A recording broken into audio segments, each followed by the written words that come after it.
Going live. We are live. And we're going to get my Amazon thing going. You may or may not be excited about this one because this is one of those really low-cost Chromebook kind of Windows machines. So you're either going to like it or you're not going to like it. But it's something that I think works pretty well on this channel, which is why we're going to investigate it. So we're going to unbox it in a minute, and then after we unbox it, we're going to take it apart, and then we're going to boot it up and take it out of Windows 10 S mode so that we can put some other software on it. So that is the game plan, folks. So hopefully you all enjoy that. And I'm shooting an unboxing video while we work on this. So that is the game plan here. So give me 1 second to get one thing configured here, and then we'll see what we got, right? And we'll go from there. So I see a bunch of people are popping in already. Hey, Mark Dell is here. We haven't seen Mark Dell in a while. You must be busy. They're making you do some work over there, I think. So it's good to see you. Recipe Bob is here. All the regulars are here. Joe Tyson is here. Michael Kidd is here. Romeric is here. Excellent. Everybody is in. Looks like those notifications work. And Las Vegas is where Michael Kidd is. I'm looking forward to going back to Vegas, hopefully for CES this year. We'll see. Juan Tolino is here. Hello. Adam Laus is here in Ohio, Columbus.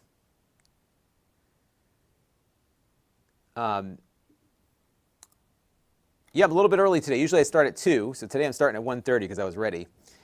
Any experience with those really small mini PCs, a bit bigger than the PC stick? I looked at one of them. You know, they overheat, or they don't overheat, but they get hot and they slow down. So I like usually something a little bigger that can keep itself relatively cool. Mohammed is here. Hello. BB Garnett is here. Scorpion is here. A lot of people popping in. Patrick Chang and John Archambault are here. Dava is here. And Mark Dell has been very busy. Well, it's good to be busy. That's what I say. That's what I say. 1-2 Free is here.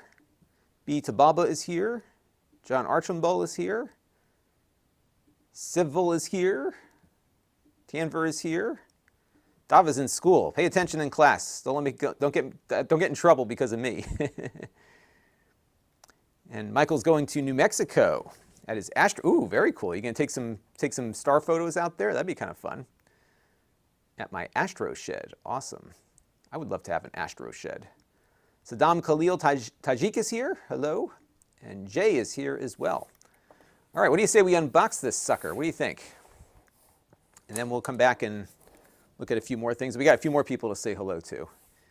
We have Lukov and Tanver. And who else do we got? We got Delton, and we have Anthony Biacco and John. Hi, everybody. Having a hard time keeping up with the chat today. Lots of people interested in this one, it looks like. And you can see the specs. I pinned them. If you're on YouTube, I pinned them in the thing above. Let me just get my camera adjusted here. Actually, you know what I think for content, I shot the intro already, so I'm going to just do a continuity shot here, because they always have like this little bit of marketing here on the box. So, all right, so here we go. We're going to shoot the rest of the unboxing, and then we're going to take it apart. 3, 2, 1. All right, so like other Asus laptops, you got your little marketing there. This is the power supply, very tiny. This doesn't consume all that much power. This looks like a 33-watt power supply, and it uses a barrel connector and not USB-C.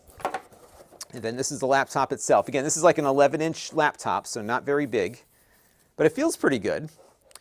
And I've been a big fan of these little Asus devices over the years because, you know, they're not going to blow your socks off with performance, but they're pretty functional.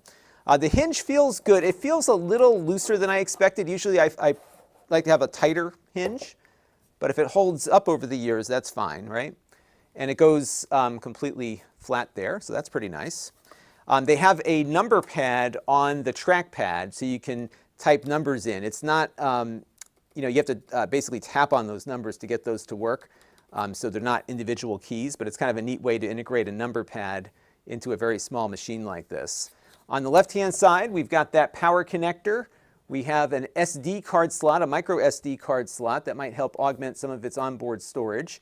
You have a USB Type-C port, an HDMI port. This does not, though, support 4K at 60 Hertz. It's 4K at 30 frames per second only. We will test this port to see if it's a full service port in the review, but I suspect it's going to be data only. You've got a full-size USB-A 3.0 port over there. And then on the other side, you have a USB 2 port and a headphone microphone jack, and that looks to be about it. This is fanless, so it shouldn't make any noise when it's in operation, and we'll test its thermal capabilities in the full review. By the way, this has an N4020 processor from Intel. That's one of their Gemini Lake chips, and it has 4 gigabytes of RAM and 64 gigabytes of onboard eMMC storage. But what we're going to do now is take it apart and see what's inside. So let me get my tools out and see what's in there. That was a bad cut. Let me see how that ended. See what's in there. Let's see. I may just cut in another little thing there. 3, 2, 1.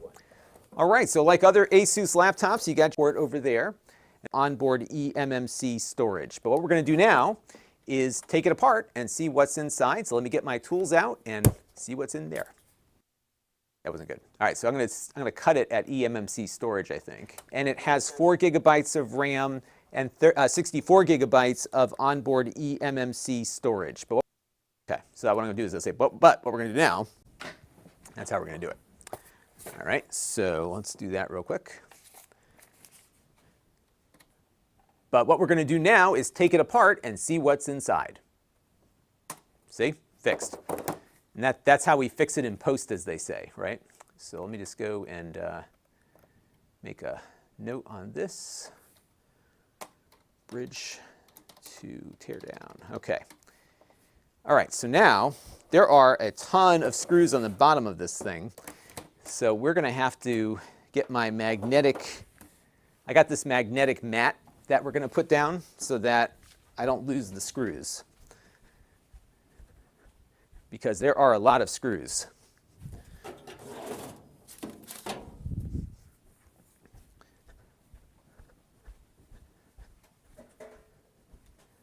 All right. Ugh. Okay, wow, we got a lot of chats here that I missed. Let's see here. Let me go back through. Stava's in IT class, so hopefully there's some relevance to what we're doing here, right? So we'll see about that. And thank you, Patrick Chang, for the congrats. Saddam says, you still have less subscribers. What's the reason? It's just, you know, I'm a small channel. It's hard to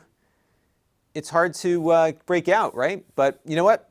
I see growth, and I'm earning a good living, so I am not complaining. And actually, I measure my success rate based on revenue, not on subscribers and views. Because if I'm able to earn a living with what I got, I'm in good shape. And my focus has been on that mostly. So I still obviously would love to get more subscribers. So if you haven't subscribed, subscribe. And if you're on Amazon, you can follow me here. All right, let me go back through some of these comments here. You know what I can do? I can go check this real quick to see if it will power over. You know, let's take it apart first, because then I can do it all in one go here. So if you're watching on Amazon, I've got this neat tool set here called the Oriya Precision. It's like 15 bucks, and you get everything you need to break into a computer. So it's pretty good. All right.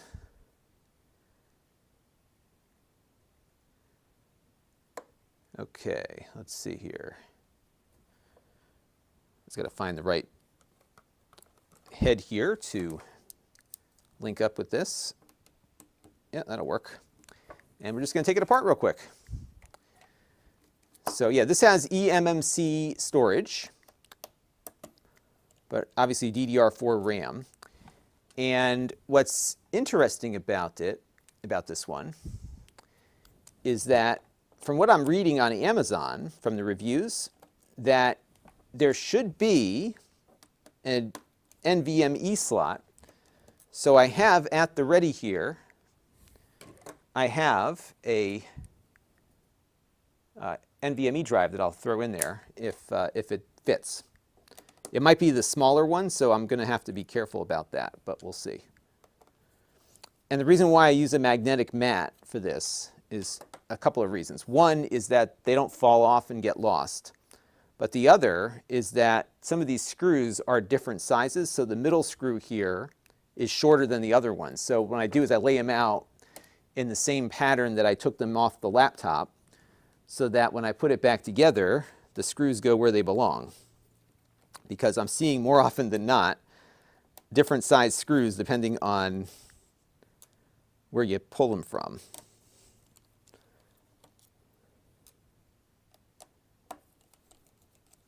All right, so let's get in there. But yeah, here it does have an empty NVMe slot. So we'll have to see what it's got inside. Now, I have these spudgers that I bought as part of one of those iFixit kits, but this does come with a spudger. I just can't figure out where I put it. But you get a spudger in there, you get everything you need to kind of get going. And for those of you that have watched me do this before, I always try to be careful, partly because I'm live when I do this, and the last thing you want is to break something on camera. And this is on loan from Asus, by the way, so even though it's only 250 bucks, I don't want to break it. So we're going to be really careful about how we pop it open. And what you do is you just kind of work it in there, and eventually you can pull the thing apart. What's amazing, too, is that even these cheap laptops come together really well. Like the precision of the manufacturing is getting good, even on the low-end stuff. But it looks like it might be a pretty clean break here, because I think all the ports stay connected to the bottom portion of the case here. So let's see. You hear it? It's starting to click. He's got to kind of work it until it separates. There it goes. All right. I think we're making good progress here. People on Amazon, by the way, love to watch me take apart computers. So we have, I think we got more people watching on Amazon than YouTube right now. And Lukev makes a good point. If you don't have a spudger, a guitar pick would work great for this too. Yep. Yeah, you want something just thin and flexible like this. These are really thin. And so those get in there pretty nicely. And then eventually, oops, I just dropped my spudger. Eventually, you get it to a point where you can just lift it up and get it out. But they do snap in, so you don't want to like force it and break something. So you just want to give it a good little nudge just to get it moving. And just take your time and work your way through. Yep, there we go. And then we'll pick up the recording when we get the case completely detached here. All right. Yeah, full size SSD right there. How about that? But I do not see an option to upgrade the RAM. So you're out of luck on RAM. Should I drink my coffee over this? Would that upset anybody? I will be very careful. So yes, no, and by the way, Jay makes a good point here. First of all, Mark says, consider it spudged. It is spudged successfully. And Jay here says, no screws under the feet. Yeah, that's the one thing. So we looked at one, an HP last week, right, that had screws under the feet, and that was not desirable. Now, you cannot upgrade the RAM on this. It is built onto the motherboard. And I do not see any place in which we can add additional RAM, but we can add storage. Now, the one problem, though, is that there's no screw for the drive. So I'm going to go find a screw that will fit in that hole, and then we'll finish this out. So I want to be able to screw down my SSD here. So let me go find a screw real quick. I have lots of screws in my toolbox over here. So one of them is bound to fit.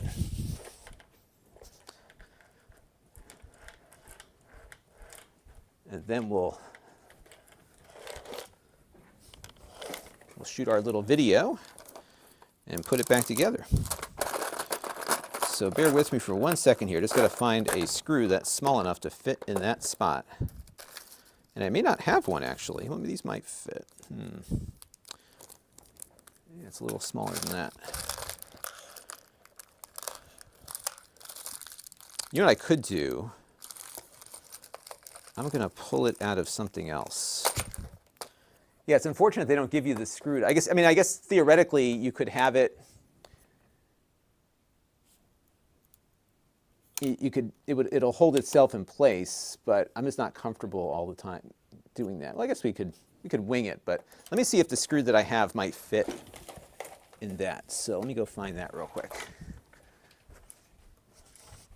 I mean, the bottom of the case would likely hold it down, but if there's a place to put a screw, you should probably put a screw in. Actually, what's this little guy here? No, it's too big.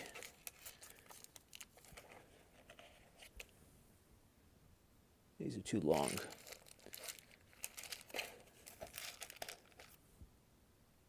Yeah, these are all too long. All right, so I think I've got one of these. Yeah, this might have something in it. Let's take a look at this real quick. So I'm not using this right now. I've got one of these portable SSDs, and we should be able to pull that out. Question on the Wi-Fi card. It looks like, I don't know what it is. It says AWCB304NF. So let's see, AWCB304NF. It's an Azure Wave. Yeah, it's a Azure Wave CB304NF. So I'm guessing it's definitely not an Intel board, but maybe some of you might know a little bit more about that.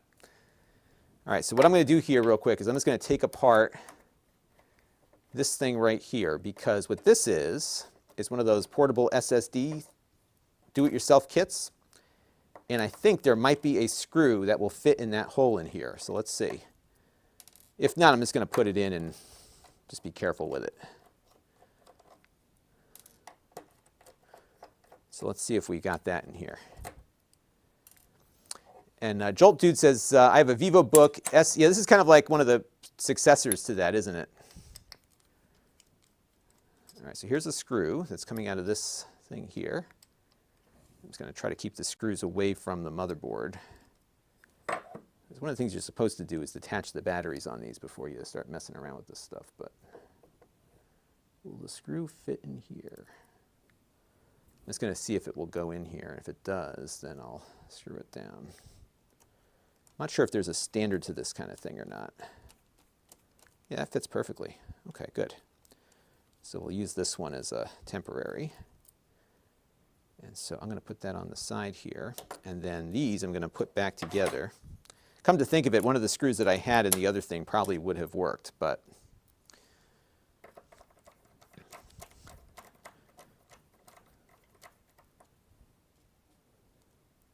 I think it's kind of cool. You can put your own SSD in there, right?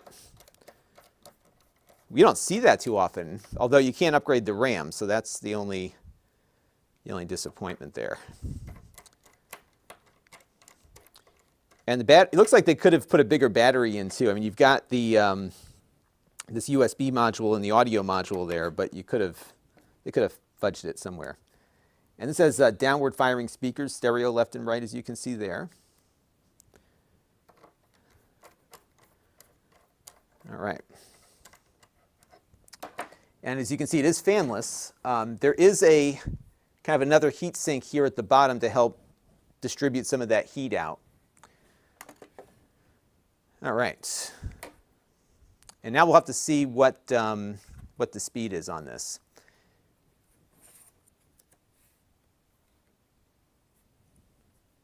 Okay, let me just make sure I didn't miss anything here. Mark Dell says, my Asus laptop costs 6 times as much as that, and you can only put in a single short SSD. So there you go. You should get one of these suckers. Yeah, we'll test the SSD and just see how fast it can run on that port. Okay. All right, so we'll do like our little unveiling, right? 3, 2, 1. All right, it wasn't too hard to get into it. We just had to take out all of these screws, and inside you can see what we've got here. Now, the Wi-Fi card is something called a AsiaWave AWCB304NF, in case you're wondering what Wi-Fi is in there, but it looks like you could upgrade that to something else if you wanted to. You can't upgrade the RAM on here, but one thing that I noticed right away is that it does have an NVMe slot here labeled SSD.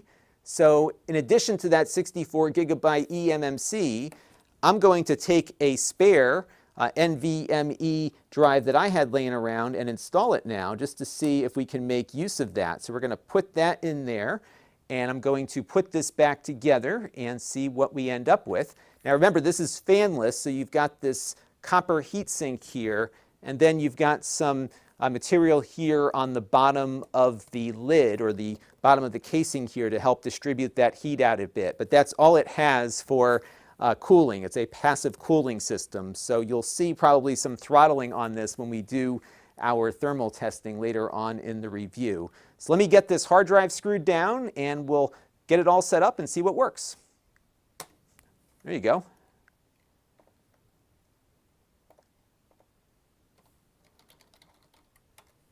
Oops.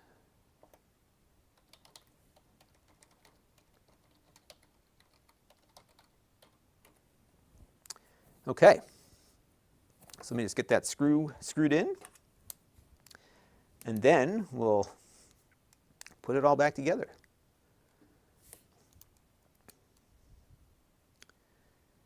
So Jolt Dude says it may not detect it if it's M2 SATA only. From what I read, this supports NVMe drives, but we'll find out, won't we? We'll see what happens. Hopefully it doesn't let the magic smoke out when we do it. But I'm pretty sure the Amazon reviewer that put a drive in said it worked with NVMe drives.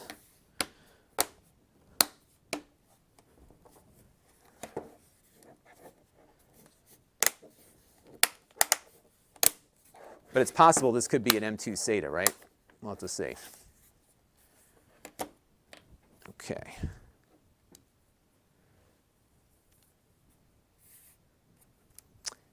And Mark said, yeah, you know, I think I probably should have mentioned something about this, shouldn't I?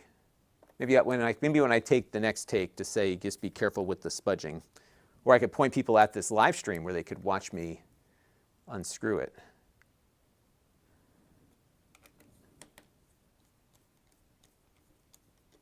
All right, so we're going to put these screws back in, and then we'll boot it back up again and see what we get.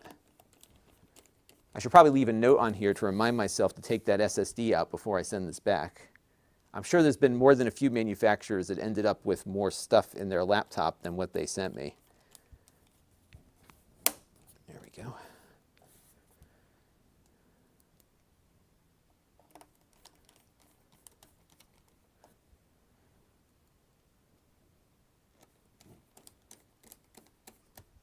Joseph is wondering, can you install a Ubuntu on it? Yeah, you could install Ubuntu on it. We're going to try that, actually. We're going to boot up Ubuntu as part of my evaluation of this to see if you can run it. I'm finding with these Celerons, these Gemini Lake Celerons, that you can totally get good Linux compatibility on these things. And you think about it too, like you can buy a mini PC that would cost more than this. Granted, you might have upgradable RAM on that, maybe a little better cooling, but this will, as you'll see when we do benchmarks, this will largely mirror the performance of a mini PC with the same chip inside. And what you end up with is a portable little micro server that you can carry around with you. You know, it's going to be a little faster than a Raspberry Pi, for example. All right, let's Let's see what happens. Let's see if there's any juice in the fuel tank here. It may not boot up yet because I don't think it has a charge. So I'm going to get the little power cable here and plug that in. Or it doesn't like that NVMe I put in. We'll see. And let's take the plastic off the power adapter. It's a tiny little power adapter, isn't it? 33 watts. Doesn't need much.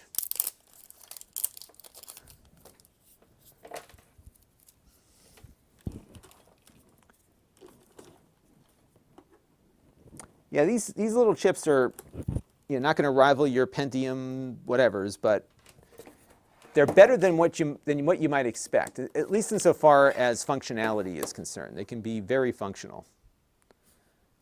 All right, let's see here. There it goes. Okay, so it's booting up.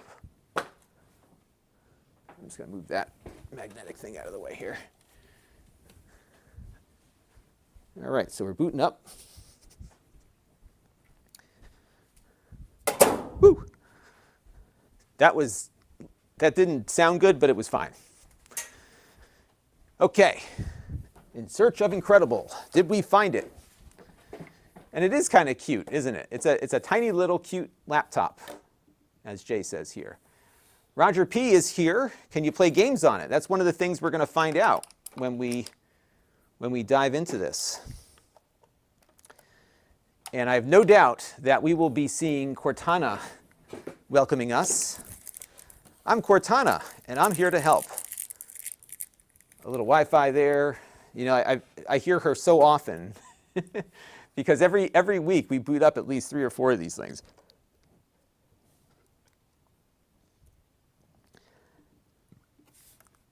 Sam says, can it run Roblox? I have no doubt. No doubt it will run Roblox. My daughters are really into Roblox, although I don't let them spend any money on it. So they have to go with the default. All right. Look how tiny it is. We haven't looked at one this small in a while. Usually you see like Chromebooks like this. There she is. Yeah, we're going to turn you off. Okay. Yeah, the trackpad actually feels pretty nice on this. It doesn't feel cheap. You got a good, good amount of room on it. All right, you need to pop up. Oh, so apparently this launches the calculator. And now this is stuck on the screen here. How do I get it off? Okay, there it goes. Okay, so we'll say yes. And it's going to log in with my test account. So give me a second here to get that going. Skip the second keyboard layout.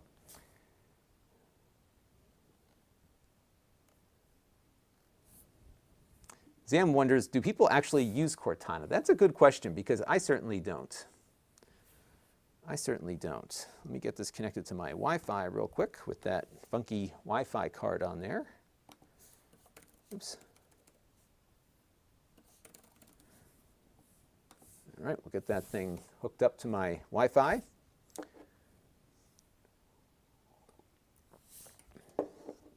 Drewy says that this thing should be able to run Among Us just fine. Maybe I should try that. I think I have that on Steam. I bought it on Steam right before it showed up on Game Pass. You know what's funny, though, about Among Us is that it's not fun unless you're playing with people you know. Because my daughter and I just like hopped onto a game on the Switch recently, and I just started pointing fingers at everybody else. I was the imposter, and I just started blaming everybody else, and they started voting. Like nobody, like unless you know people, right? I think it's kind of like maybe it's like poker. I don't know. I just feel like if the people don't know each other, it's harder to know who's lying, right? Thank you for the super chat, Josiah. Loves the laptop reviews. Well, I'm glad you do love them because there's going to be a lot of them coming up this week and next because I've got so many laptops that came in, and I'm getting more. So we're getting in a new so I got 2 more HPs. I've got tomorrow is an Asus. Tomorrow is the Lenovo Legion 5 Pro. It is a slick gaming laptop. I am really impressed with that one. So you're going to see that one tomorrow. So that's coming. Yeah, I've got a lot of laptops. We're going to do, we do have my Plex video coming in, so that's coming up. That's going to be there too. Zam, thank you also for your super chat. About digital assistants, are they worth it? Do people use them? That might be kind of a fun thing. I can tell you from my perspective that I use Google Home a lot because I have one in my kitchen. We use it a lot for setting timers for the kitchen's timer stuff, and then we set it for timers for when the kids have to go to bed. That one works out well. She's like a fair arbiter of bedtime, like, you know, Google 10-minute timer, and that's it. All right, we're just going through the rest of the setup process here. Jolt Dude is looking for a budget laptop with some upgradability.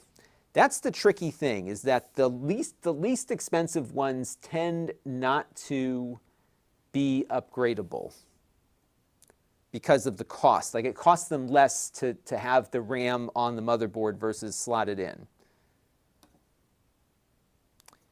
And I'll tell you what too, like, Windows asks for a lot more stuff now than it used to. You know, they want to push you into OneDrive, yada, yada.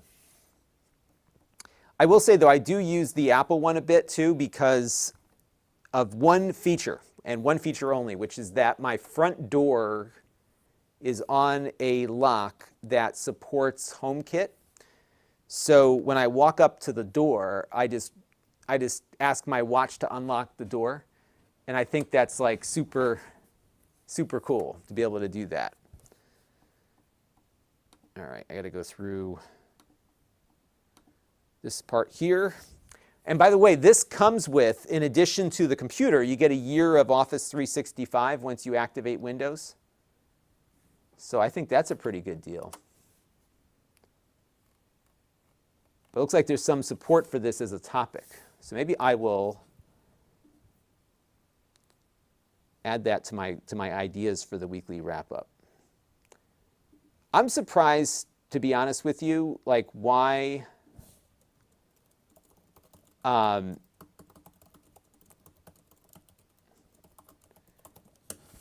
surprised that it took off the way it did, to be perfectly honest with you. Like, when I first reviewed the Amazon thing, I was like, who is going to be comfortable with this microphone always listening in your home? And apparently a lot of people were comfortable with that. I sure wasn't. But here I am with the Google thing, so what do I know? Mark Dell's wondering, do I use smart outlets? I do. I have, I'm using the Wise ones. I've got a bunch of Wise plugs. I don't have a smart outlet. I've got the Wise plugs. I got a bunch of those because they're cheap. And I've got my studio lights on those, so when I come down, I just hit one button and it turns on. I group them together, so it turns on all my studio lights. So that's helpful. And then I set up, this is one thing we're using Google for. I had the holiday lights in the backyard. I had, you know, the Christmas lights and all that stuff. I had an outdoor Wemo plug. And then I grouped it with a tree we had downstairs and a tree we had upstairs. So I could, like, say, turn on Christmas, and then Christmas lights up all with one shot. That was pretty cool. Even my wife was impressed with that one. She's hard to impress with this stuff. And then we're just waiting for the laptop to do its updating here. But yeah, Mark Dell, the Wise plugs, they're like super inexpensive, and they actually work pretty good. They can hold a lot of capacity. Let me see what the you can buy a 4-pack for $37 on Amazon right now. $37.96, so like less than $10 a piece. Is my review on that? I got to put my review on that one. They keep changing their SKUs, and then I've got to move my review to match those. Give me 1 second here. If I don't do it now, I'm going to forget to do it, so let me just match up my thing here.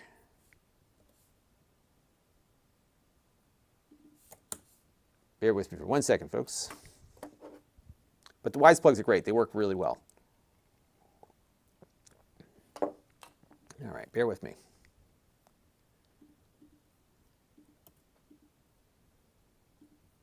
Okay, there we go. Okay, so we are booted up. Now my big question is, did my drive work? So let's get through the whole intro. Yeah, this is behind a bit.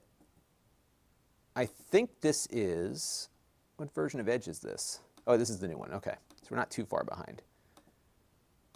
It feels pretty snappy. Now it's only got like a 720p display, so hey, look at that. It shows up. That drive works. It's right there. Look at that. Got 2 drives. It is up and running. So you know what I'll do here? Let me get, let me just make sure I remember where the screen is, and then I'll zoom in on the screen so we can demo this part. Yeah, I got to say, it doesn't look like it's got that much bloatware on it. I haven't seen, well, that's not bloatware. That's the printer. That's normal. Windows likes to make it easy to install your printer. So my printer has been discovered on the network. But it looks like it doesn't have any of like that garbage antivirus on there. So that's pretty encouraging so far. Now I think it's under activation. Yeah, okay. So you got to go to settings. You have to go to settings, update and security, activation, go to the store.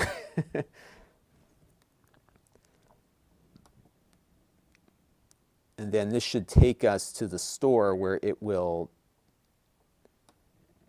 downgrade us, or upgrade us, I should say, depending on your perspective on that. Heeman said, I changed my coffee mug. Yeah, this is one of the ones that's in rotation. This is I often have this one in the morning. I think I bought this at Disney World when I went.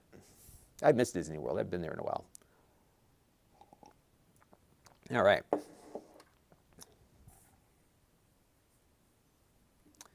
SmartDell asks, I would say these probably would not protect you against a storm like that. You'd probably want to have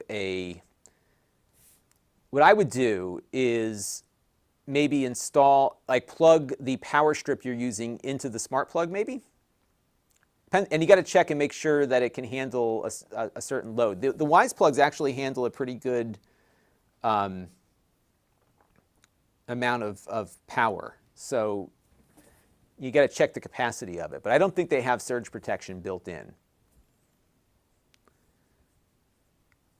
Oh, it looks like I missed a super chat. So from Rich Daly, sorry about that. Let me get you up on screen. Oh, there you are. Let's see, where did you go? You know what's funny is it didn't display your super chat yet on, let me do a refresh here. Just want to pull your thing up here. So I wonder where yours came in. I must have missed it on the second screen here. Yep, there it is. There you are. So let me get you up on screen. Thank you very much, Rich Daly. Yeah, these, I love low-cost laptops. And it's funny, whenever I ask the manufacturers for them, like, you want to review what? Because everybody always likes the expensive stuff. And for me, I like the cheap stuff. Because you can do things with a cheap laptop that might surprise people. It's really kind of funny about that, how that works. Okay, so we're going to kind of walk through the process here of getting this going. Let me see where I left off on the last clip,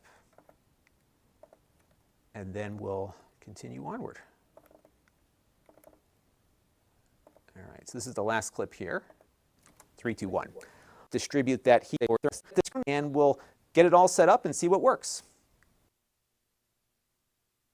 All right, I know where we're at now. Okay. Okay.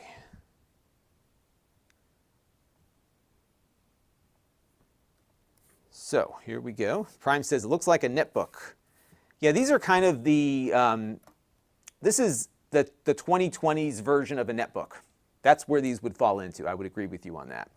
I had, back in the day, and I lost it. I don't know what happened to it, and I'm really bummed out that I don't have it anymore.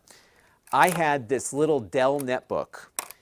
And this little Dell netbook had an Intel Atom processor inside. I think I got it in 2007. Yeah, I got it like Yep, around 2007 or so, 2007, 2008. It was like 200, 300 bucks, very inexpensive. Even for then, it was inexpensive.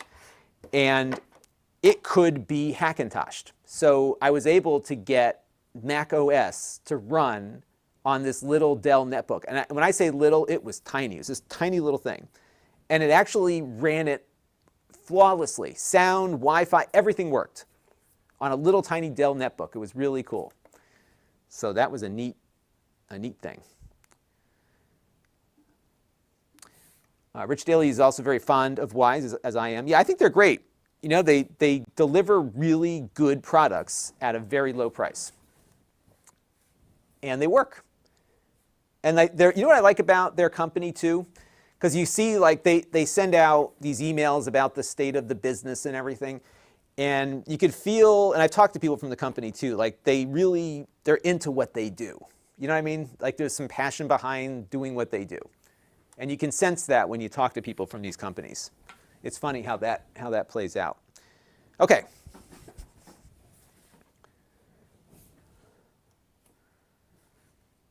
All right, so let me go. I think I'll start it back up on me. 3, 2, 1. All right, so we got it all back together and booted up. And to my happiness here, as you can see, we have 2 hard drives. We've got the built-in drive. When it booted up here, we have about 26.5 gigabytes free out of that 64 gig eMMC. Some of that drive is reserved for the recovery partitions, so you get a total of 56.9 gigabytes on here. But that other hard drive we installed, which was a 500 gig NVMe SSD, that booted up here just fine, and I've got about 500 gigs there that I can use on the laptop. So that's really nice to have a functional NVMe slot on it. Now, as I mentioned, this is running Windows 10 S. And to get out of S mode, what you need to do is go into your system settings here and go down to the update and security section. And what you want to do is go over to the activation screen. And what it will tell you here is that you can switch to Windows 10 Home out of S mode. Now again, when we're in S mode, if I wanted to install something, it has to come out of the Windows Store. When you take it out of S mode, you can install software from other places. So we're going to click on the link here. And what this will do is take us over to the Windows Store where we can switch out of S mode. And it'll give you a list of fours and, I guess, positives and negatives here as to why you may or may not want to do that. But if you feel like you really don't want to be using S mode on this laptop, it's free. You click on Get here, and that will begin the process of removing you from the S mode, and we'll go from there. So let me deal with whatever it's asking me to deal with here, and we'll be right back when it's done. Yeah, so the reason why I hit this limit here is because I have already have 10 devices on my account. This is my test account that I use for everything. So I need to go remove a device from my account before I do the rest of it here. So let me go take care of that real quick. This is my test account. So every time we get a new computer in, we add it to the test account. So you can imagine how many we have on here. So let's see. I've got a couple here going back to 2018, so I think I can unlink those. And what happens is when I send them back to the manufacturer, we just wipe them out, but it still has the link to that thing there. So that's what's happening there. So give me 1 second on that, and we'll get rid of those. Here's the XPS 15 that I reviewed 2 years ago. Actually, that's my old XPS 15. So I'm going to unlink that. So we'll get rid of that one. And I'll unlink a few more here. Good question from Alex Guy. Is this dual channel or single channel RAM? I don't know. So we're going to need to find out.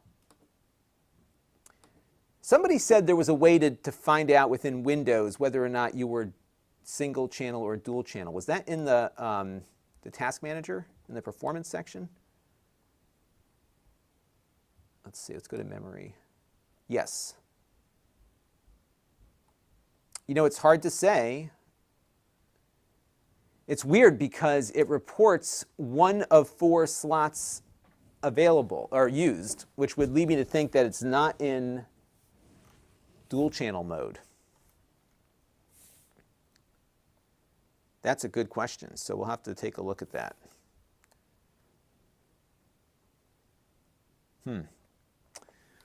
Well, I'm going to have to dig into that one a bit. Well, you know what we'll do is we'll get, we'll grab CPU-Z, which I think will tell us that. We'll take a look at that in a minute here. I'm just unlink a few more laptops here and get going. And what I want to do now is see, because I think that message is going to confuse people, because somebody buying this laptop likely does not have 10 machines on their account like I do. So, you know what I might do? I may just shoot this whole thing over again. Let's do that. Sorry, everybody. Because I can cleanly shoot that over again, because it's not like taking something apart. We didn't start a process. So I think we should be good to just shoot that again. All right. But it's not looking good for dual channel memory, is it? Because if it says that it's got, we'll have to see. All right, so let's pick it up from here, and then we'll redo that spot. 3, 2, 1. All right, so everything booted back up again, and I was very happy to see that the NVMe SSD that we installed has been detected. So that works great. You can really expand the storage on this significantly.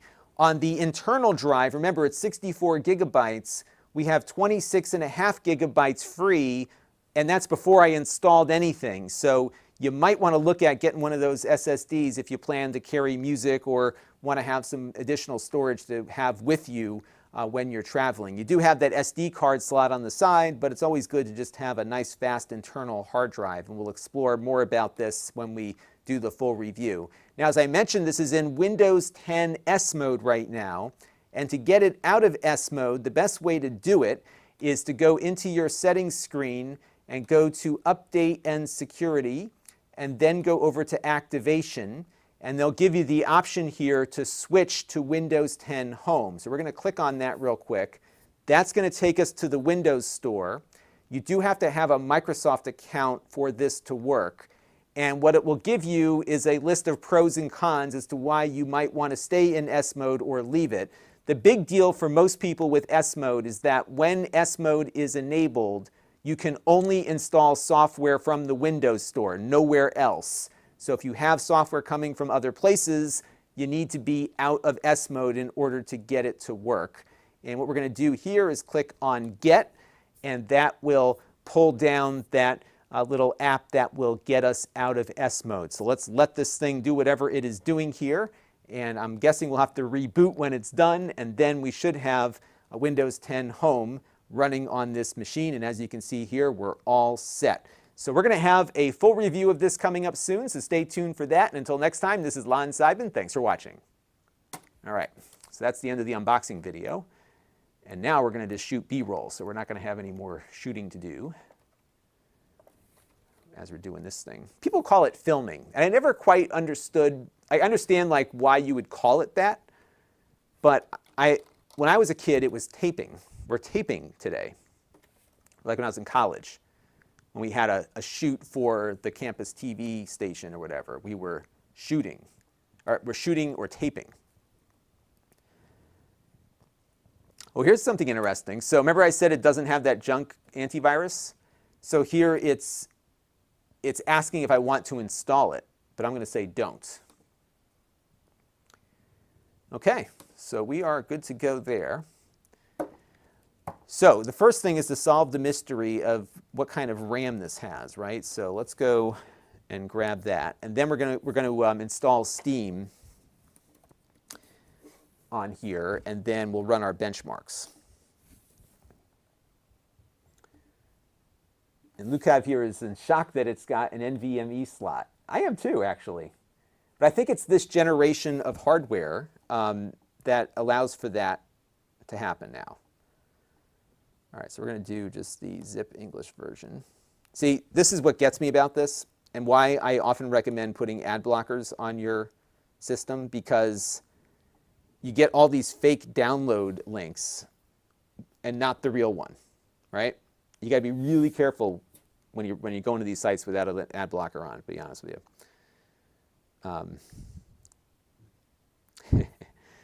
Lots of love for McAfee in the in there. That's funny. Mark Dell misses the tiny little controllers. But yeah, I did check in Task Manager, and it looked like it said it had a slot free, so we'll have to take a look at that. Yeah, and actually, some comments on the viewing angles here. So it looks like it's an IPS display. It doesn't look bad at all. It's, it's only 720p essentially. But on a screen this size, 720p is not a bad thing. All right, so let's take a look at CPU-Z and see what it says. I have a feeling this might be single channel memory, which would be unfortunate.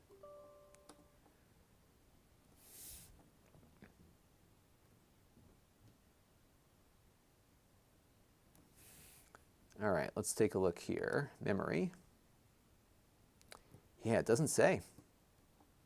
We'll know soon enough when we run the benchmark, but I have a feeling this might be single channel memory. I'm just looking through some of the specs here. Well, you know what else is interesting? It reports this as an N4000 and not a 4020, which is what I thought this has on board, because the box here, maybe it's just a class of processor, because the box here says N4020.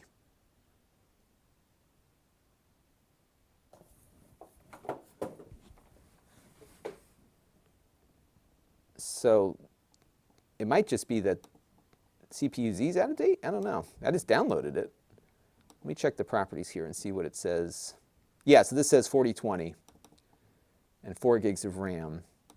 But the memory report here is not indicating that it's dual channel.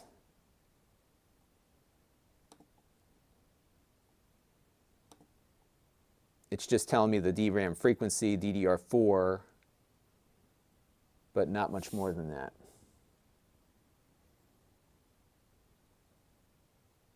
So my guess is that this is likely single channel. But we will know for sure in a few minutes, because I have a couple of dual channel N4020s that we've had in recently, so we should have a good feel for what that is. The keyboard actually is not bad on this thing. It feels pretty good. I'm banging away on the keyboard here. It's got a pretty good feel to it. Let me grab Steam here and get this going. Now the good thing is I've got all of my Steam games on an external hard drive, so we won't have to wait for them to download. So I got this little PNY drive here, and this is a 240 gig drive. We'll just pop it into that USB Type-C port. So now we'll have 3 hard drives attached to it. So Sam on Amazon says, WTF is this? See, people think, like you got to have the creme de la creme laptop, but you know what? 250 bucks, you got yourself a Windows 10 laptop, you buy another $50, 500 gig NVMe, and you got yourself a pretty cool little workstation. I think the battery life on this is pretty good too. We're charging the battery now, so I don't have it fully charged. We are going to need about another 40 minutes of charging, so I'll have a better sense as to what kind of battery life it has when I do the review. But they say like 12 hours of battery life, and that would not surprise me because you have a pretty low resolution display, right? 720p display. The N4020 chips are very low power. It's a 6-watt TDP on this, so it's not going to be all that powerful. So I think you might get some good battery life out of it. And yeah, I'll check on the USB-C charging. I don't think it supports it, although I could check right now. Let's do that real quick before we get too much further. Let me eject the drive.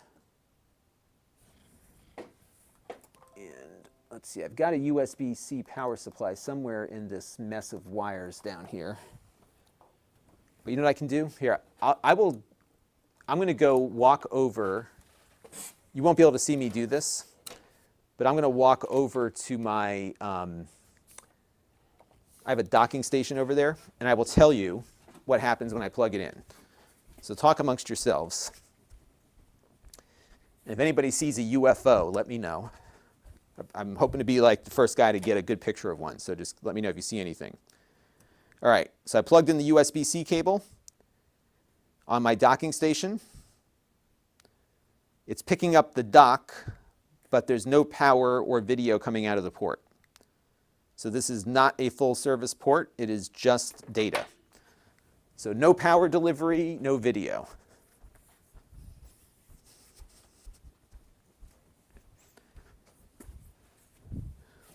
But I will say, oh, somebody saw the UFO. Good. Well, did you get it? Did you take a screenshot of the UFO when it flew by? Because, like I said, I'm determined to be the guy that that finds it. I want to be the guy that has the iPhone ready when the UFO lands. All right, one more second here. Okay. Let's take a look here.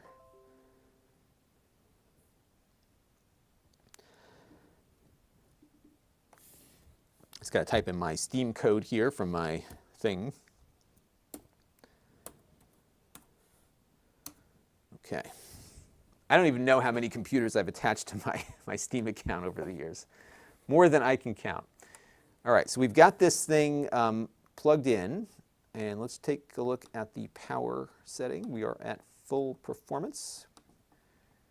And what I'm going to do now is I'm going to connect my Steam app to the hard drive. So I have all these games downloaded. Most of them won't be able to run. Like, can you imagine running Red Dead Redemption 2 on this computer? It will not happen. But we can connect up the 3D Mark benchmark library there. So we're going to go to, I think it's on F, oh, it's E. This drive has two partitions on it. So we're going to connect to E Steam Games. And when I do that, it looks like the ancestor of Star Fox, doesn't it? And now, as you can see, I don't have to download all these games. I can just click Launch. It is downloading an update of Steamworks, so we'll let that do its thing there, and then we'll run the 3D Mark on here. Now, what I usually run on these is not the Time Spy benchmark, because that is just often too demanding, and you can't, you know, it's such a low-end machine that you can't get a good, it's hard to do a good measurement. So we usually run the CloudGate test on these, which I've been running for years, like ever since I got started doing this. So we've got a really extensive library there. Mark Dell says, I wonder when they'll freeze your, that's a good question. I hope they don't freeze my account. I can't see them doing that, right? Because usually we're only logged in from this IP address and from where Jake works on it. Although there have been times when I tried to log in when Jake was doing stuff and I couldn't log in. Dan in the Amazon chat says, I'd probably just install a Linux distro rather than use S mode. Yeah, we'll test that out next after we run the benchmark on this. We'll see what we can do with Linux.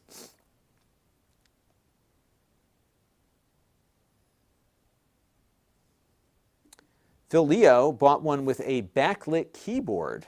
Does this one have a backlight? I don't think it does. I'm just looking on the keyboard.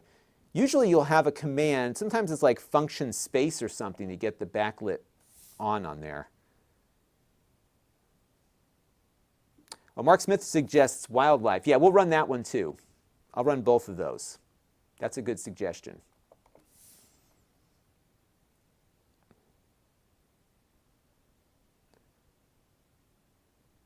Okay, we're almost there. We're just getting, this is like the first time setup stuff, so it's not downloading the whole thing.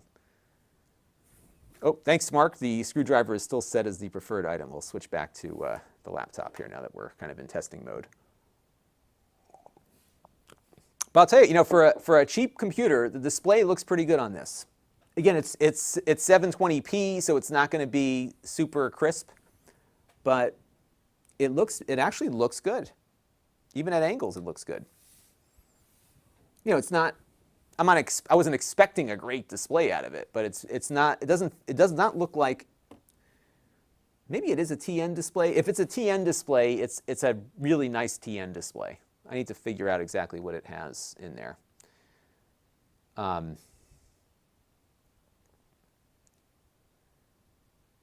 Jay says 255 hours in 3D Mark. Yeah, I spend more time in 3D Mark than most of the games I play. That's for sure. Input has never been easier. The L210 comes with a backlit keyboard and really? This is a backlit keyboard? All right, I got to investigate that now. How the heck do you get the backlight to turn on? Wait, is this key? I don't see any keys lighting up yet. All right, we'll look into that in a minute. All right, let's go in and look at. I just want to make sure we're still running at full blast here. Oops. Okay. Yep, we're at best performance. Okay. So. Oops. I gotta. I am someone who despises tap to click. And I continually, it might just be how my fingers work, but I am always accidentally tapping and clicking. All right, so what we're going to do is we have to turn on, because they don't support this anymore. So you go to include unsupported tests, and then you go down to CloudGate. And then we say no, and then we run it.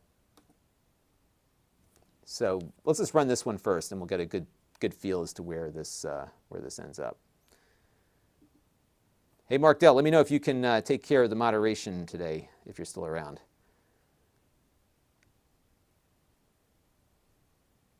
If not, I will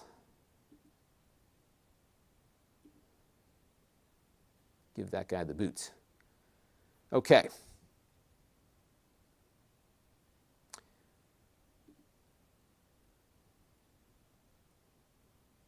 All right, so we are going to let this run and see what we end up with.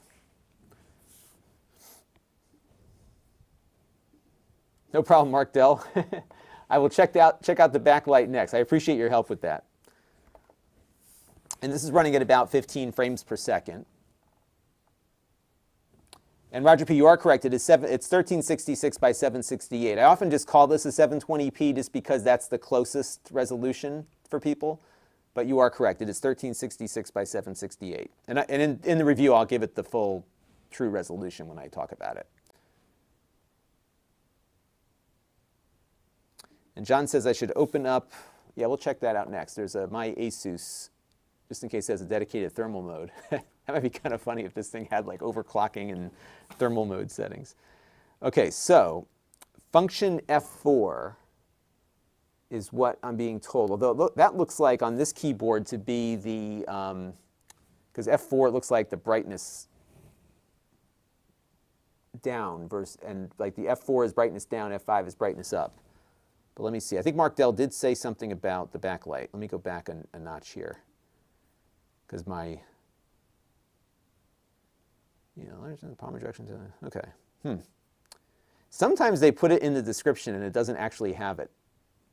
Oh, optional. Okay, so Adam J on the Amazon chat says that it's optional.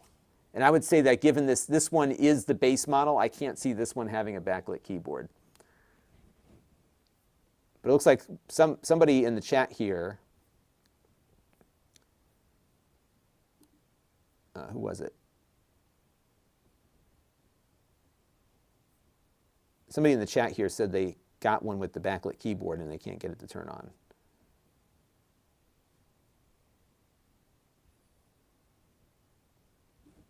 SROM is buying a ThinkPad from liquidation. Is that the still? I think ThinkPads depends on which one it is, but they're built like tanks. So if you find one, I would maybe put in a new hard drive depending on how old it is. Mark Dell, yeah. When in doubt, read the instructions, right? That's a good suggestion, actually, because there is an instruction book in here. At least there is. Let's see.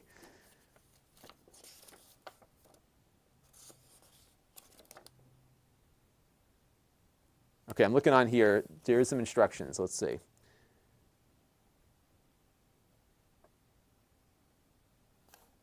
This is the 12-inch model. And you got your number pad. Getting started. There's nothing about a keyboard backlight in here. All right, we'll look into that and see if there is a note on that. Okay, so we got our first test result here. F7 says it's the backlight button. Okay, so let's try. Yeah, there's definitely no backlight on this one. So it could be that if I had one with a backlight, that key would be labeled with a backlight thing, perhaps. But I would venture to say that this one, being the super entry-level model, is probably not going to have that backlight key. Okay, so we just ran the CloudGate benchmark test. Now, if you are following along, I have a benchmark spreadsheet that is publicly accessible. You can't edit it, but you can look at it. If you go to Lon.TV/benchmarks, Lon.TV/benchmarks, you can jump in here and see me working on this. Now, the CloudGate test has been deprecated by 3D Mark, but I still have it, of course, in my thing on the second tab. So if you're watching, you can see where this one's going to slide in. So we got a score of 2,603. And that is going to put it, yeah, so we are seeing performance that is below what I would expect. And I'm saying that cautiously because some of the other ones that I looked at were 4200s, not 4020s.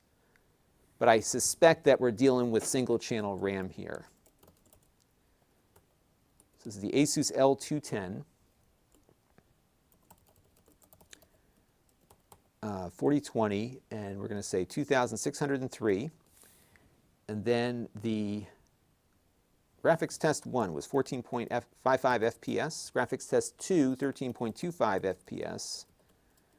And then the CPU score was 5.03 FPS. Now let me check and see, because I am pretty sure this is Gemini Lake Refresh. That's what this is called. Hang on a second. I have a feeling this is way below what it should be. Yeah, so, okay, those were J4125s. Okay, let's see if I have, I could have sworn I had a 4020. Yeah, just one on the list. How about that?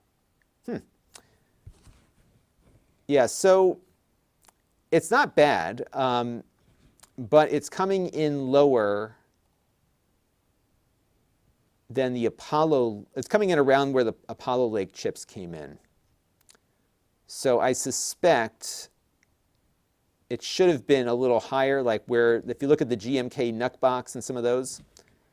Now, granted, those are quad-core chips, but I look at the graphics test on that, and we're about 4 FPS behind. So I'm going to call it and say that it's single channel. So this should be doing better on this test than it did. So there you go. But we're not done. We're not done. It doesn't mean it's the end of the world. It just means that it could be better if they had done a dual channel configuration. We're going to run the wildlife test, and then we'll load up a game or two.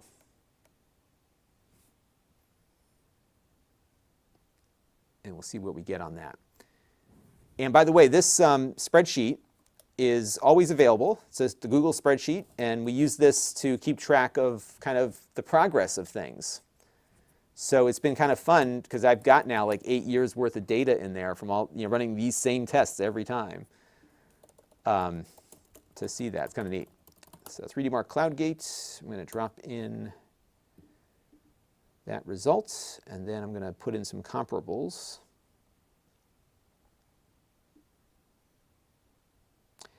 Yeah, so it's not where I expected it to be.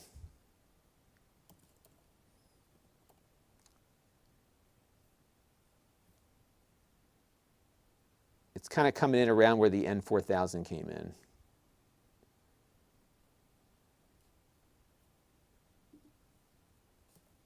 Let me see if I'm labeling these things properly. I'm just looking through here to see what's a good match. Like the Chewy Lapbook SE is a good match for this, performance-wise, because it's close. Oops. And let me give you one more second here, folks. And we'll do Wildlife. I don't know if I've run Wildlife on a Gemini Lake before. I probably should have. And we're just going to run the regular Wildlife here. And we'll do the Unlimited, which is what I usually run. And it's funny when you see this result, because this is a multi-platform test, you'll get a feel for what it can do versus like an iPad or something like that. It's kind of fun.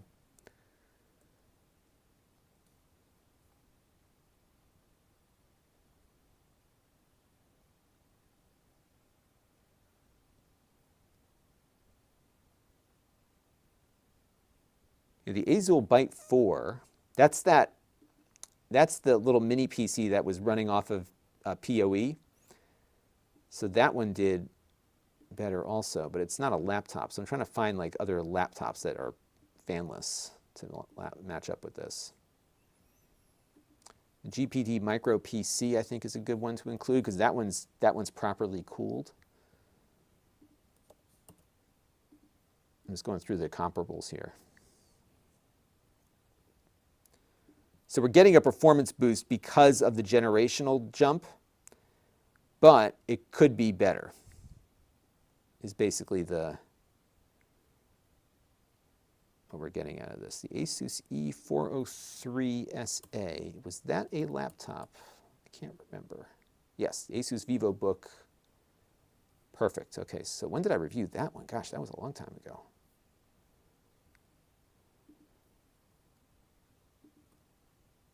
So this came in like pretty much where the prior generation one did with the prior chipset. And I'll need to go back and look at that review to see exactly what that one had on board, because this one did better. Actually, this one came in almost exactly where that one did with the prior generation chipset with the Apollo Lake. So I have a feeling that this one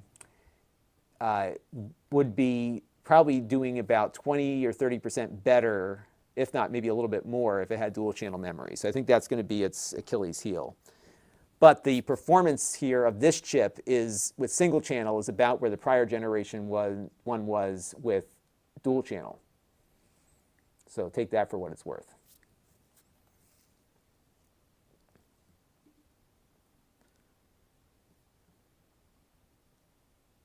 Okay. We'll let this finish up here. Lukev is wondering, oh, there's some talks talking amongst themselves there, never mind. So William Brock misses just having a tiny, lightweight netbook-sized laptop to do web surfing, YouTube, and whatnot with. Yeah, these things are good for that. And if you want Windows, these are great. And you know, in many ways, this hardware is like a Chromebook that runs Windows, because they all have Intel chips, usually this generation of chip. So they're not super fast, but they're good little utility computers. And you know, if you put Linux on them, you know, you're good to go, right?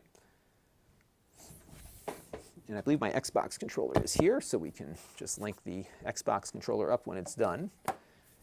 And do not have high expectations for what this can run. So we'll be able to do, we'll do like Half-Life 2, that'll work.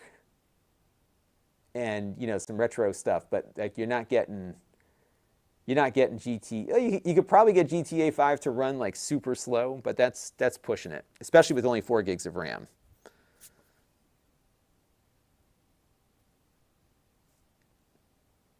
And there's no memory slot available on this when we took it apart. So here, while this is running here, I'll pull up the image here.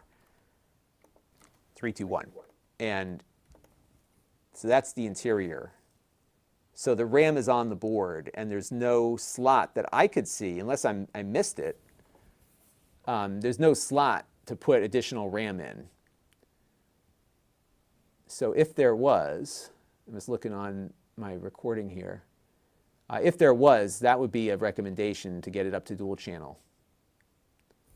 But that's the inside, so there does not appear to be any room for that. Although they could have fit it, because we got the NVMe in there, no problem. So pretty cool. Nice that they had that slot, but not the. I guess if you're like looking at what do you put in there, but it would have been nice, because if they had that extra slot, that would have, even if it was unoccupied, that would give people the option.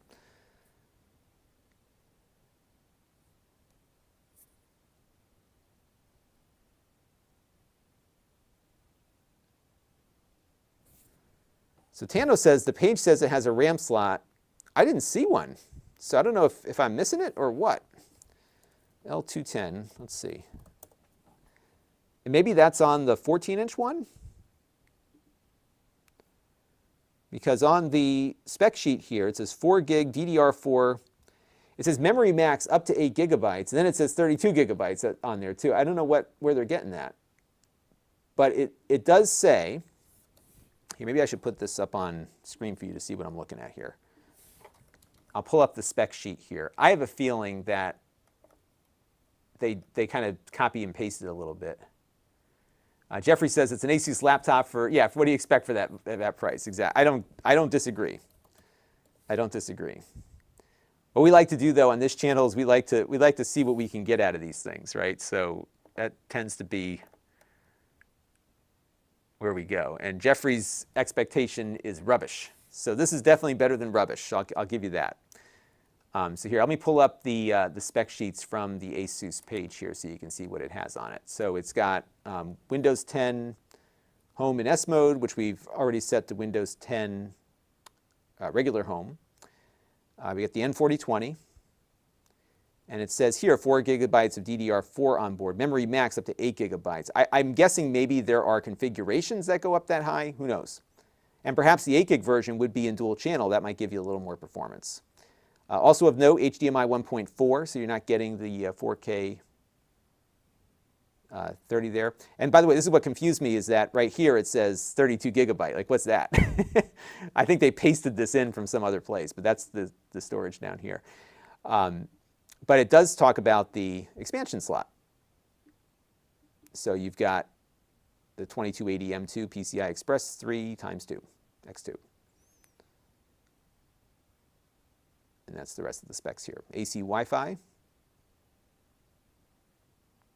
It's not that heavy, it's just over a kilogram, right? So good stuff. Okay, so here is the wildlife result. And we're going to add that to our benchmark page here. So 3D Mark Wildlife Unlimited. And we're going to go over to, so this is definitely on the low end of our chart here. And you can find this chart at Lon.TV/benchmarks. So we're going to run over to this thing here, Asus L210. And this has got a Gemini Lake N4020, 904. And the average frames per second on this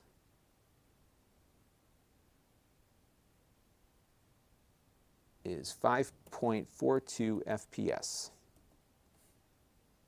So here's what's interesting about this new test from 3D Mark, is that it's multi-platform. So have a look at, I just got to find it here. I guess I didn't, oh you did, okay, here it is. So look at the results on my kid's iPad that I bought for about the same price as this laptop.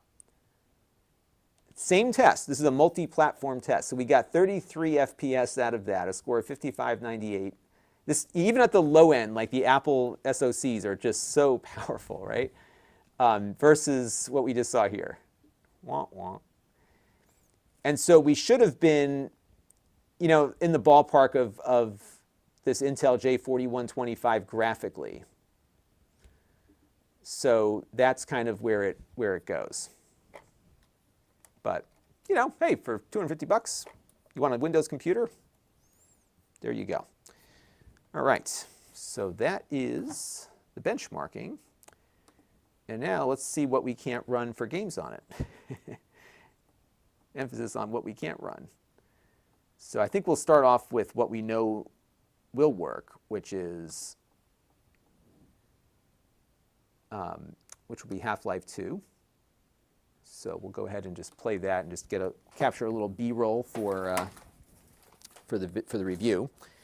And what I'm going to do is hook up my mouse here so that we have a little bit more ability to demo this properly. So we'll just pop in the mouse here on the side.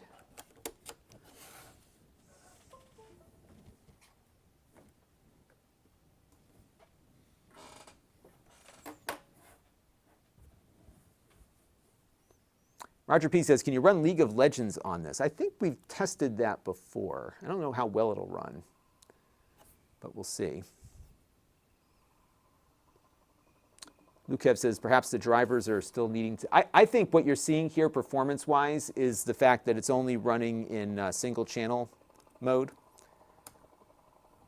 So I think that's really what we're seeing here, is the single versus dual-channel situation. Now what I am going to do is run this at the native resolution.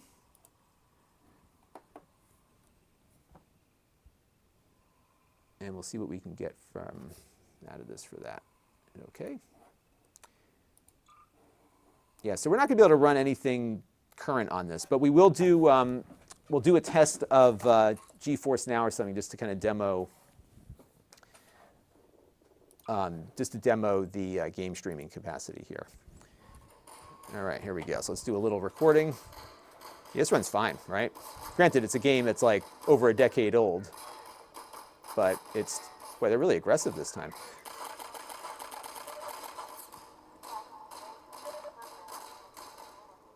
Pretty good, though.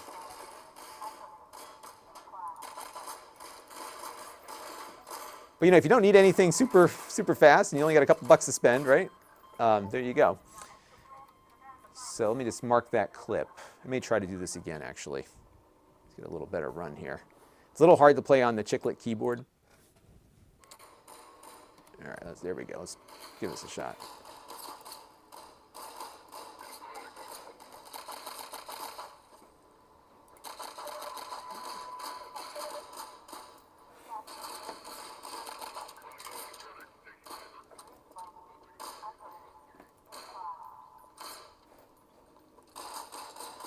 And this is running at the native resolution, so that's what you get there. All right, so there we go. So we're going to have that captured. And we're going to call this Half-Life 2. There we go.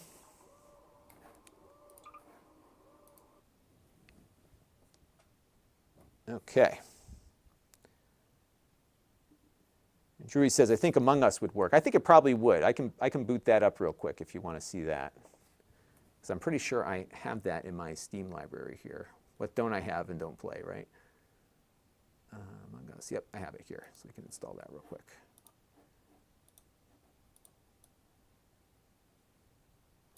And I would imagine, I mean, this runs on cheap Android phones. It'll probably run fine here too, right? Oops. There we go. Okay, so let that download.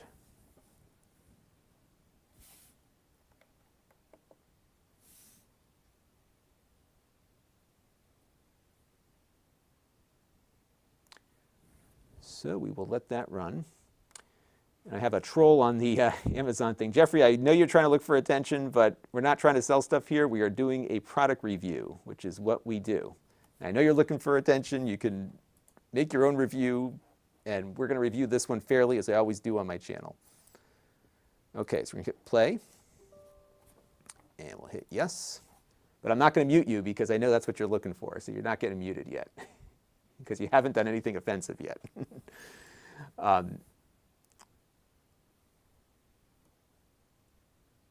right, so this is Among Us. And I am sure this is going to work just fine. Actually, you know what I want to do here is I just want to get the game controller connected. So let's exit real quick here and get the game controller hooked up. But you saw how nicely that booted up. I'm sure that that's going to be fine. So we'll go to Devices, add a Bluetooth device here, Bluetooth, and we'll just go over to the Xbox controller once it links up. Benjamin says, we have not tested Minecraft. Yeah, we haven't done Minecraft in a while, actually. Partly because like I think these computers got to the point where they all could run Minecraft.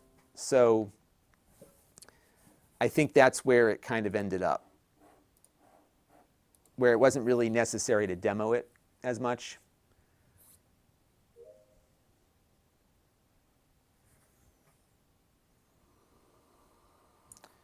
All right, so let me just put in my approximate birth date, and we'll go from there.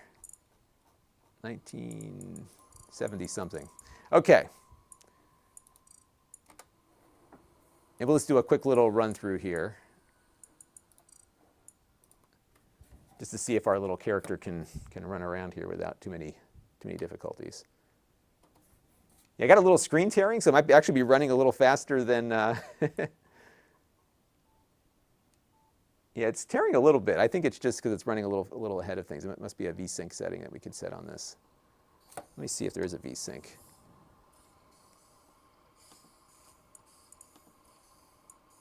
Yeah, turn VSync on. Yeah, we had to put VSync on. That's better. And my name in this game is not Huge Kite. It just named me that. I don't know why it called me that. But there you go. It is a cute game. I think it's kind of fun. My daughter is fascinated with this. And people have like they have like Among Us running in Roblox now, right? Like the kids are playing with that too. All right, that's good enough to just show that it runs, right? So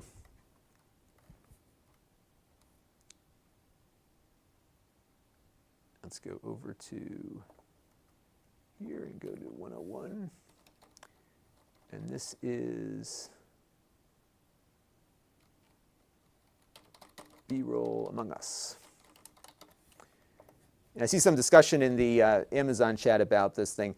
Yeah, I think what it comes down to is that this is actually one of the most popular laptops on Amazon right now. And that's why I'm reviewing it, because I think people would like to know, like, what can you do with it? You know, what's it good for? And finding some of the things that something like this is good for, I think helps people figure out what works best for them. You know, you can certainly go out and buy a used laptop and probably get better performance. But you know, I think people that do that are not looking for something like this. And I think a lot of times you want to get something you know is going to work, you want a warranty, you buy this for your kid, yada, yada. Let's see if we can get Rocket League running.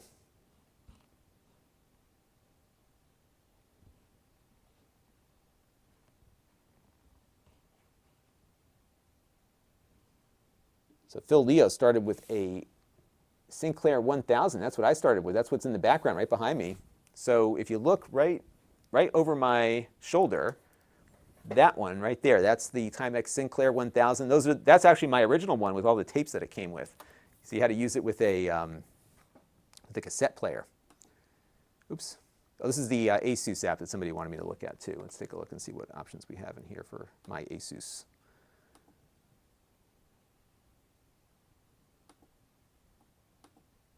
But I think it's a pretty cool little machine. I'd like it more if it was dual channel. I think you could get a little bit more out of it.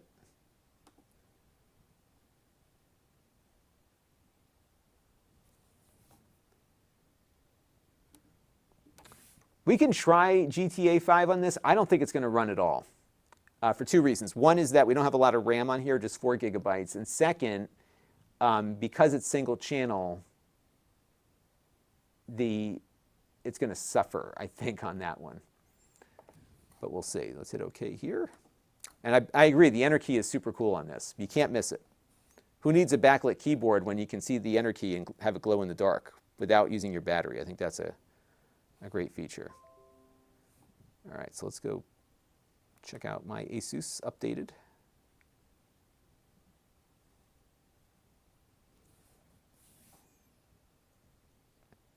Tana says 800 by, okay, I'll give it a shot. I will give it a shot.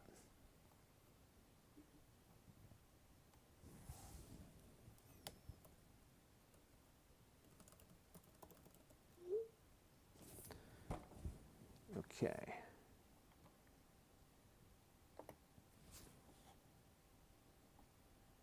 All right, get out of here. I understand. So what can we do with this thing? Customization, power and performance. Well, you have some color settings here, connectivity, function key lock. There's some basic stuff. But we have it on full capacity mode.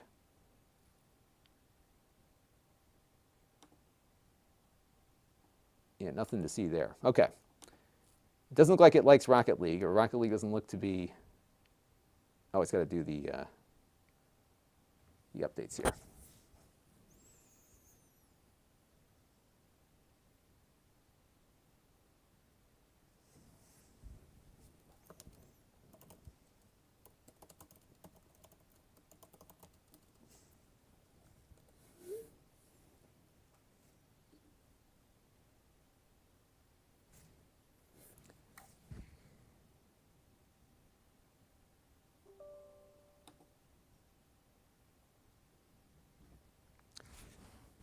All right. It's got to do all the Microsoft stuff, and then it will boot up. So we'll do this one. We'll try GTA 5, and then we'll try the Linux thing, and then we got to close it out for the day.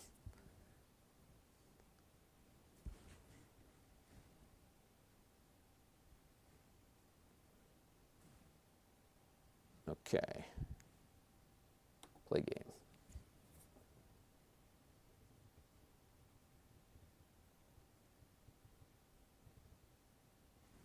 All right, here we go. Yeah, so I have an Epic account. People are talking about what accounts they have. I have a bunch of GOG games because they used to do their specialty on GOG used to be good old games, the old DOS games. So I have a ton of stuff on there. So I basically rebought all the DOS games I had as a kid because some of them were like CD-ROM enhanced on GOG that you can download. And some of them I actually ran on my Mac with a DOSBox emulator called Boxer. And what was neat about Boxer is that it had a Roland MT32 emulator.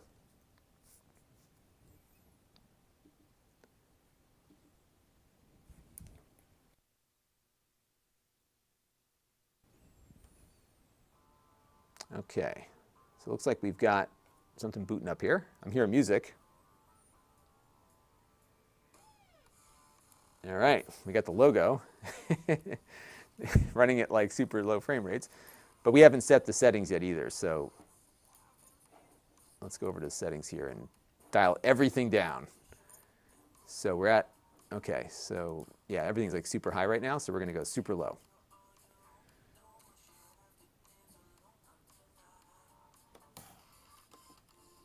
And we're going to go high performance. Even navigating this menu right now is painful because we have no performance here to play with. But what's been really interesting about the low-end Intel chips is that they've made, like the graphics performance on them is better than you would expect.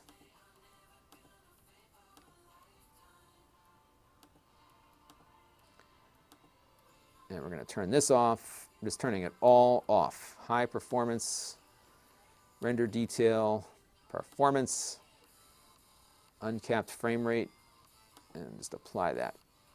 There we go. It looks like you know, trash or garbage, but it'll play. It won't look as good as your Switch, though, so you might want to just get a Nintendo Switch if you're into Rocket League, right? I think I can do exhibition. They keep moving everything around. I always like to do the exhibition just to have the AI players in there. And we should also, I should pull up our FPS counter here. So let me just get that going real quick. In-game FPS counter, top left, and we'll just put that in high contrast, just so I can see it from my notes. But it's not looking good, everybody. All right, so yeah, we're running at about about 10 FPS here. That's about what we're getting. So completely unplayable. And it's weird because it usually does better on these low-end chipsets than this. So I suspect that this is your memory problem here. This is where you're going to see it more than perhaps than just in a benchmark. Yeah, we're at 12 FPS here.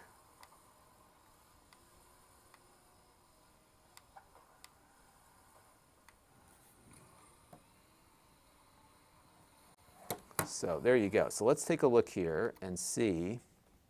Let me just mark that clip real quick. 102, Rocket League. Let's go back to the video here. Yeah, we are like, everything is off. So we could go down like to 800 by 600 maybe, or the equivalent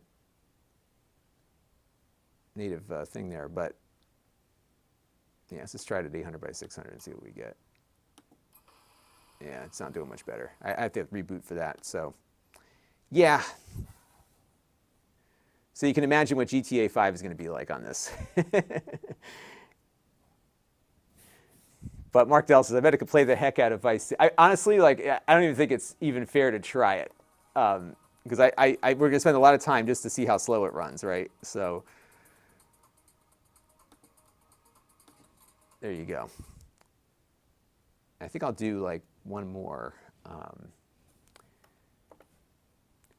Let's do Shovel Knight real quick, and I think that'll be good enough.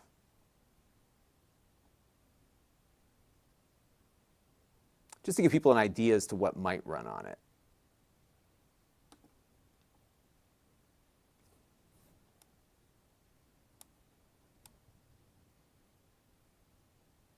So Phil Leolo said, what was the specs of the compatible NVMe? So I put in a 500 gigabyte drive from Sabrent. It's kind of one of those generic NVMEs. It is PCI Express 2X. And I just need to update my notes real quick here before I forget.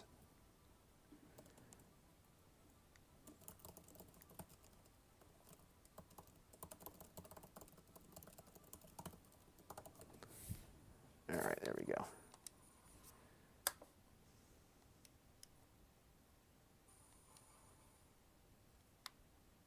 All right, so this is Shovel Knight, and this is running fine. So we're at the native resolution here, and we're at 60. Oops. If I could play it better, we would do better. Let's try it one more time. All right, here we go.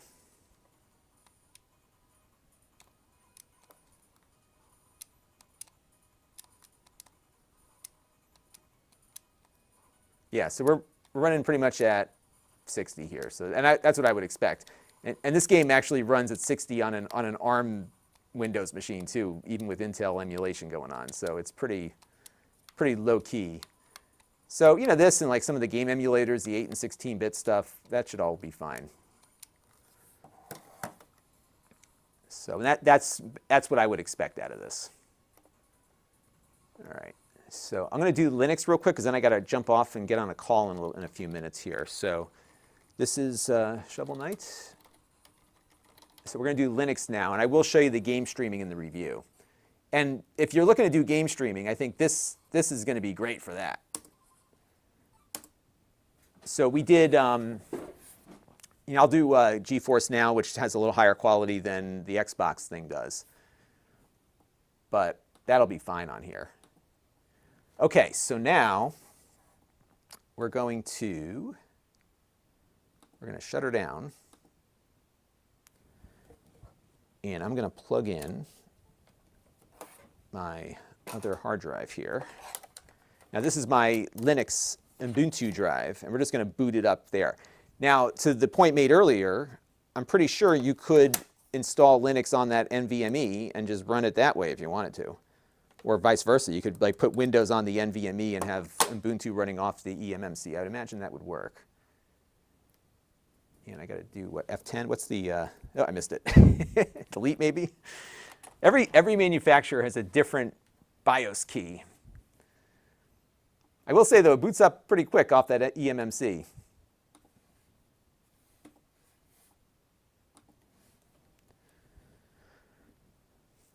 Dano says, I'm skipping GTA 5. It was going to run fine. Yeah, right.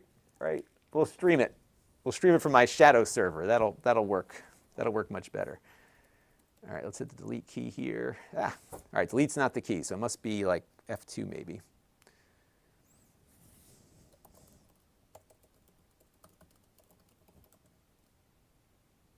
All right, F2 it looks like, I think, for Asus. Let's try that.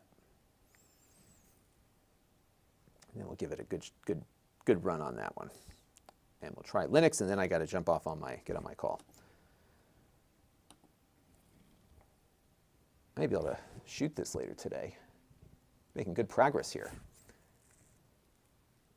The only thing I got to do is run the 3D Mark stress test, which I expect this to fail. and that's just because it's just not designed to be run like that. But we'll see how it holds up.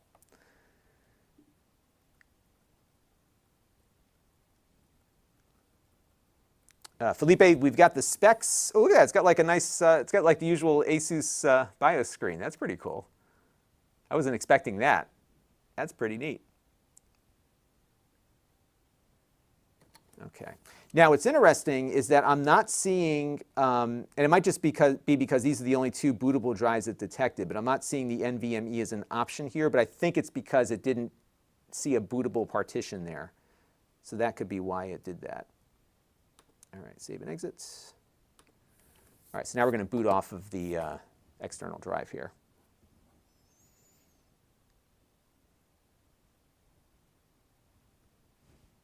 There it goes. Ubuntu. And this is the latest version of Ubuntu that I downloaded.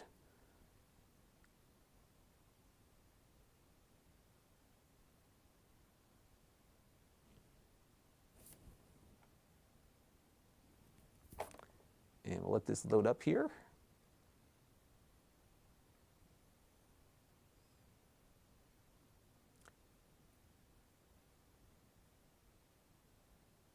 And by the way, the webcam on this I think is like a VGA camera, so like 640 by 480.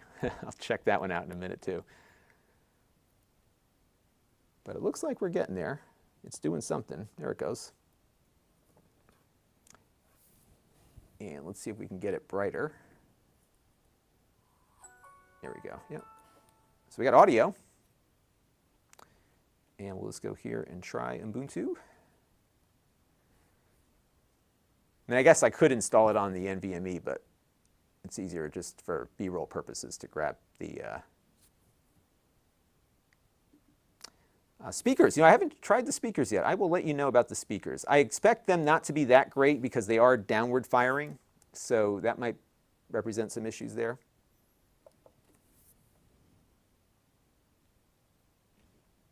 All right, here we go.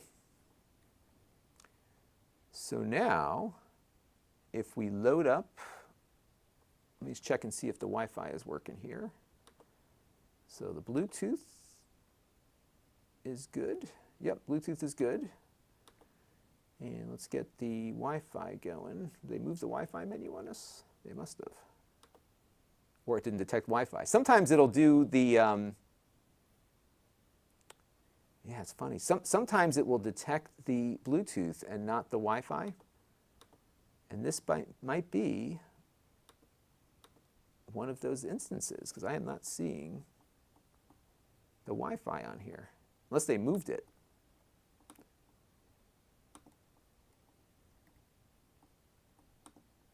Yeah, huh. It did not detect. Let me just make sure I didn't lose the...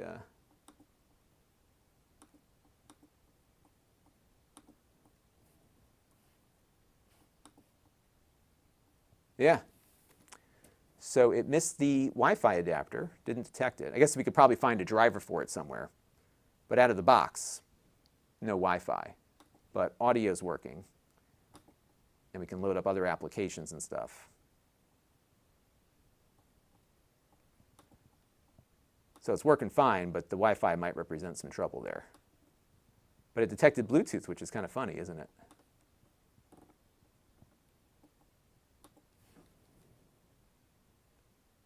Okay, so let's make a note of that.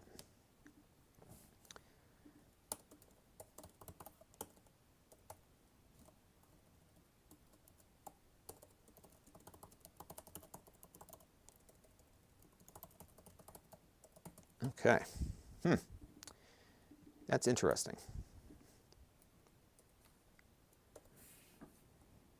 All right, so we're good there.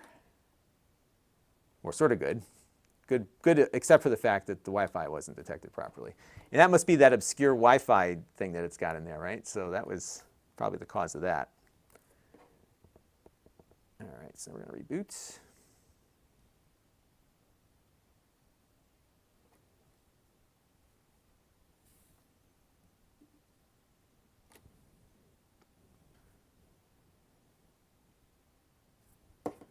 Pull that out. Okay, so now we'll go back to Windows, hopefully. Sometimes you get hit with that BitLocker message if you swap out the boot drive without adjusting the BIOS setting first, but it looks like we're okay. So they were back in Windows. All right, and let me just do a B-roll note here.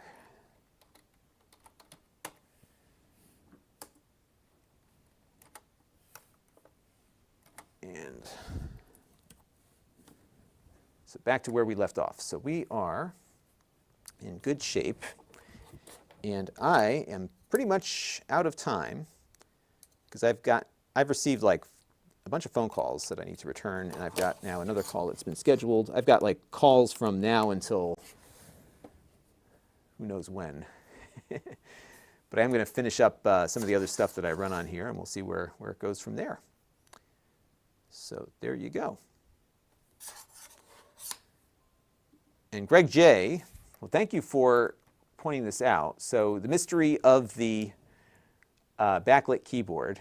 So let me go on to the, so what happens with these things is that when you have a very popular product like this that's also in the channel, you end up with like a bunch of different versions of it. So the one that I am looking at is the one that is shipped and sold from Amazon. And oh yeah, look at that, it does say that. So it does say on here that it has a backlit keyboard, which is not the case. I'm surprised that that hasn't been removed by Amazon yet. Somebody should file that. And I'll certainly point it out when I do the video review of it. But I see now where one of the commenters on the Amazon page is talking about it. It's like somebody else is doing a live stream on this laptop right now with a bunch of other stuff. That's what's going on. Okay. You know, and that's what happens is that people pick the products that are the most popular.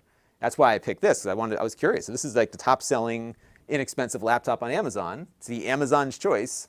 So I wanted to see how it performs, because we review a lot of low-cost laptops, and right now there are not many because of all of the part shortages. So for a while you could find a dozen of these computers around this price point at varying degrees of performance, but now your choices are far fewer.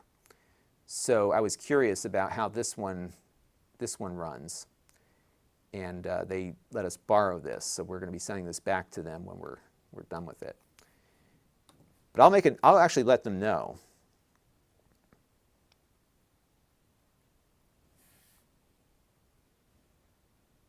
Okay, so now we're going to boot up 3D Mark again. And I'm going to start running the stress test. I have to run, but I'm going to let it run while I go and take care of my afternoon calls here and see what we end up with. But Greg J bought his for $189, and that's, I mean, these things go on sale too. So I mean, Windows, you know what's nice about even with its performance issues, you know, it's a handy little device. I think the NVMe slot is very useful. I think that raises the value proposition a bit, especially if you're a little bit more engaged technologically. Would have been nice to have a slot for RAM too, but you know, what do you want for the price?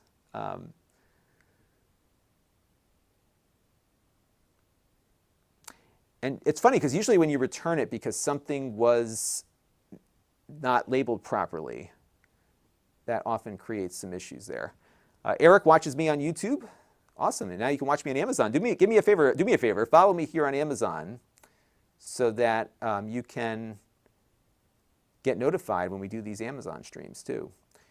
All right, so we're going to go to the stress tests, and I'm going to start this now, but I've got to run and get some phone calls done here. But it's pretty, you know, it's whatever.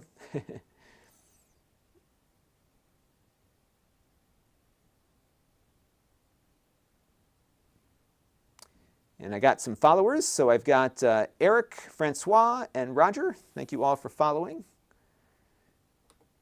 Now, Roger P., I thought you were following me already, but it looks like you're a new follower, so welcome. All right, yeah, we're just going to let this run. It's going to run like atrociously awful on here. And it's going to take a while for it to go. And Mark Dell makes a good point. Like you could go out and buy like an Intel Wi-Fi card or something that would be more compatible with Linux. You know, swap it out, and you've got yourself a neat little thing. Because you know, you could look at getting a Raspberry Pi, right? And it's a lot cheaper to get a Pi. But you've got the screen, you got everything you need in one package here, right? And then you could run Ubuntu versus Raspbian. You've got an Intel processor, which might open some doors for greater application compatibility, a little better performance.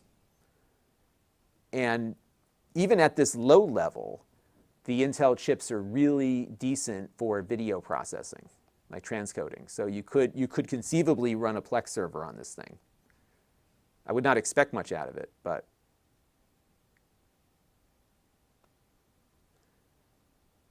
thank you, Mark Dell, for sharing the links.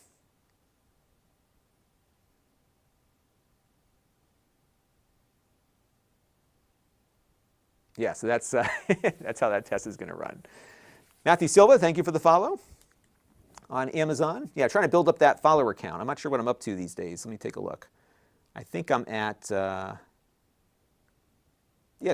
cool. I'm above 2,000. I'm at 2,201 followers on Amazon. Great. So we're getting there. Slowly but surely, as they say. So yeah, so this is going to run. This will get us our thermal performance and whether or not it's going to throttle, which I fully anticipate it throttling at. So there you go. Matthew Silva and Festband followed on Amazon. Thank you very much for the follow there. Yeah, so good stuff. All right, well, I've got to run, folks. Phil Leo, if you click on the link in the description, that'll take you to my Amazon page, and you can follow along there.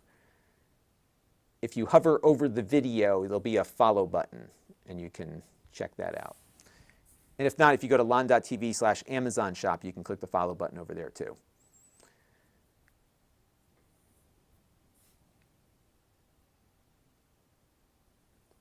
So Tejas says the conditions in India are so bad, I'm getting a 1650 Ti laptop for $1,100 USD. Yeah, it's getting, between the pandemic, between the part shortages, it's going to be a crazy time. And that was why I wanted to review this, because there's not many laptops right now at this price point that you can get. This one's still available, so there you go. All right.